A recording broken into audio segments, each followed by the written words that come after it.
নমস্কার বন্ধুরা, food divine বাংলাতে তোমাদের সকলকে অনেক অনেক স্বাগত জানিয়ে আজকের রেসিপিটা আমি শুরু করছি। আজকে আমি তোমাদের সাথে খুবই টেস্টি একটা মাটন কারি রেসিপি শেয়ার করব।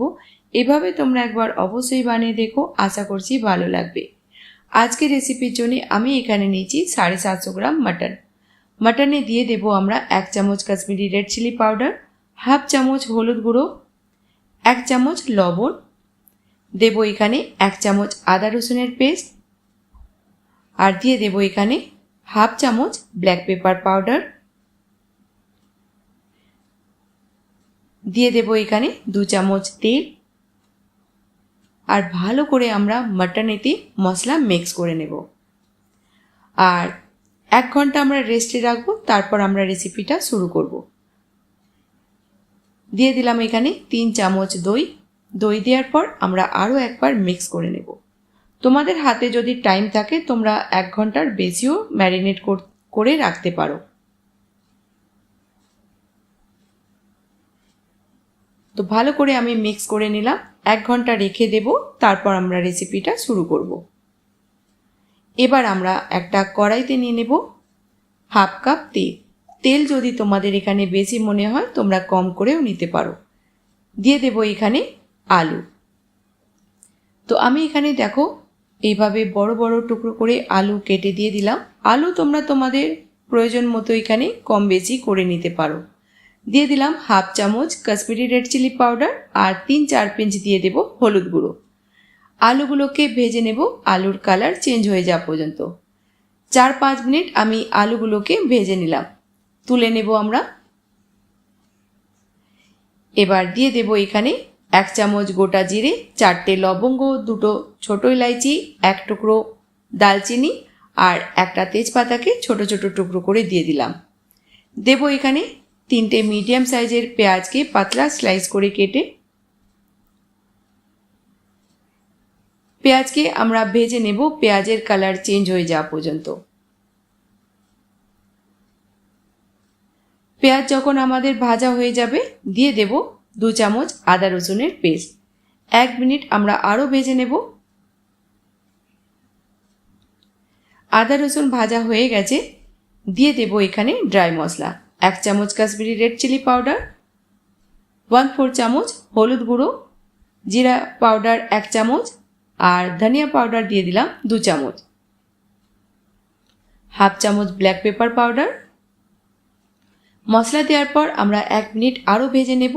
মশলা যখন আমাদের ভাজা হয়ে যাবে দিয়ে দেব এখানে মাটন দেওয়ার পর আমরা গ্যাসের ফ্লেমটা মিডিয়াম করে 3 থেকে 4 মিনিট ভালো করে প্রথমে কষিয়ে নেব। অল্প একটু এই বাউলেতে জল দিয়ে দিলাম, কারণ মশলা অনেকটাই লেগেছিল। তো দেখো বীজখানে আমাদের নেড়ে চেড়ে মাটনটাকে ভালো করে একটু কষিয়ে নিতে হবে। 5 মিনিট আমি মাটনকে কষিয়ে নিলাম। দেখতে পাচ্ছ সাইড থেকে তেল আলাদা দেখা যাচ্ছে। দিয়ে দেব এবার 2টো মিডিয়াম সাইজের টমাটারের পেস্ট। টমাটার পেস্ট দেওয়ার পর আমরা ভালো করে মিক্স করব। বন্ধুরা, আমার চ্যানেলে যদি নতুন হয়ে থাকো তো প্লিজ সাবস্ক্রাইব করে নিয়ে আমার পাশে থেকো। তো ঢাকা দিয়ে দিলাম আমি 5 মিনিটের জন্য।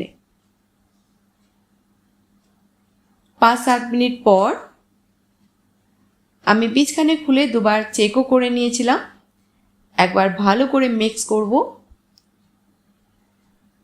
এবার গ্যাসের ফ্লেমটা মিডিয়াম করে দিয়ে ভালোভাবে 4-5 মিনিট খুলে একটু কষিয়ে নেব, যতক্ষণ না মাটনের সাইড থেকে তেল আলাদা দেখা যাচ্ছে।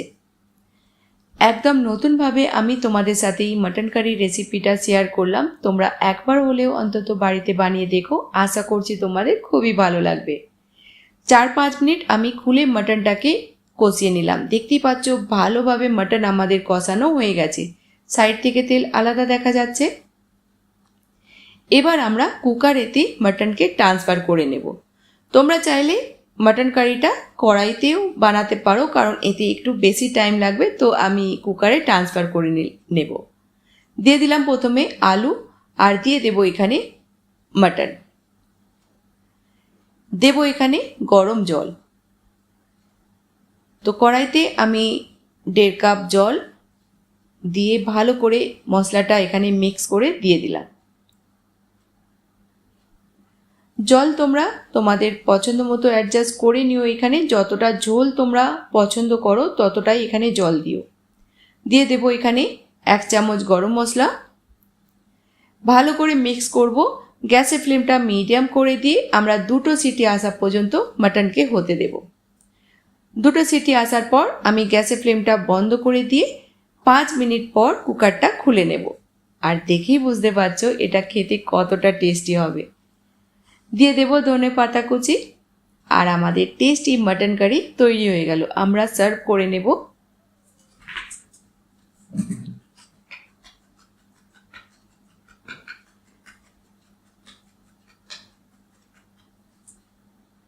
তো বন্ধুরা, রেসিপিটা বানাও, খাও, তারপরে বলো তোমাদের কেমন লাগলো। ভালো লাগলে অবশ্যই বন্ধুদের সাথে শেয়ার করো।